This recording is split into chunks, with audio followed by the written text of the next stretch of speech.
Analog voltmeter. The basic DC voltmeter is nothing but a permanent magnet moving coil galvanometer.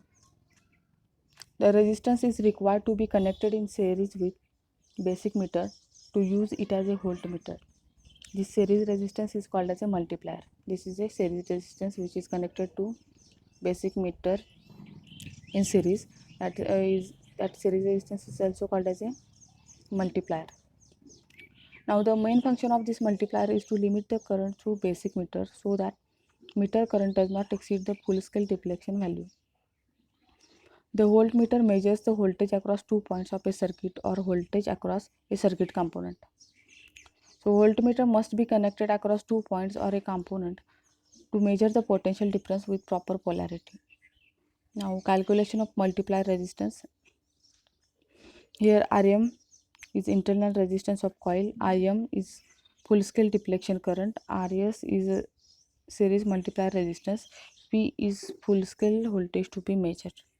Now by using KVL equation we can write V equal to Im Rm plus Rm Rs.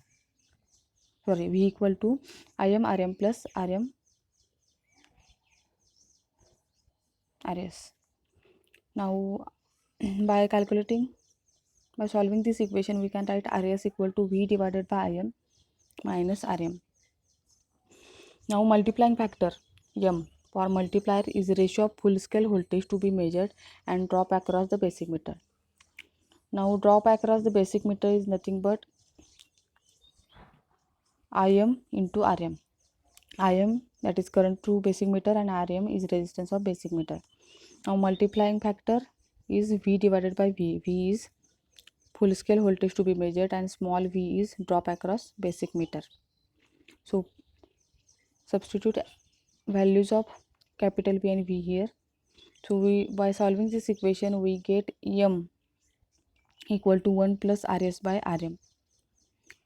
Hence the multiplier resistance can also be expressed as Rs equal to M minus 1 Rm.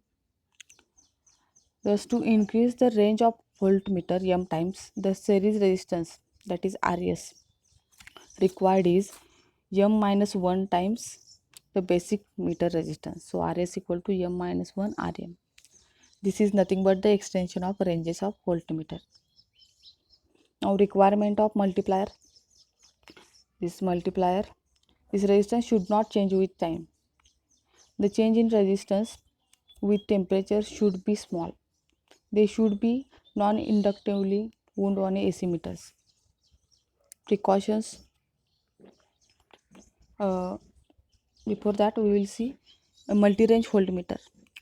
The range of this basic DC voltmeter can be extended by using number of multipliers and a selector switch. Such a meter is called as a multi-range voltmeter.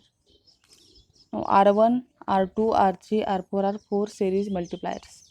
The multipliers are connected in series. The selector switch is used to select the required voltage range. When the switch S is at the position V1, R1 plus R2 plus R3 plus R4 acts as a multiplier resistance, while when the switch S is at the position V4, then only resistance R4 acts as a multiplier resistance. So the V4 is the lowest voltage range, while the V1 is maximum voltage range. This is about the multi-range voltmeter. Now precautions which is to be taken while using voltmeter. The voltmeter resistance is very high and it should always be connected across the circuit or component whose voltage is to be measured. The polarities must be observed correctly. The wrong polarities deflect the pointer in opposite direction against the mechanical stop and this may damage the pointer. While using the multi-range voltmeter, first use the highest range and then decrease the voltage range until the sufficient deflection is obtained. Take care of loading effect. The effect can be minimized by using high sensitivity voltmeters. This is about voltmeter. Thank you.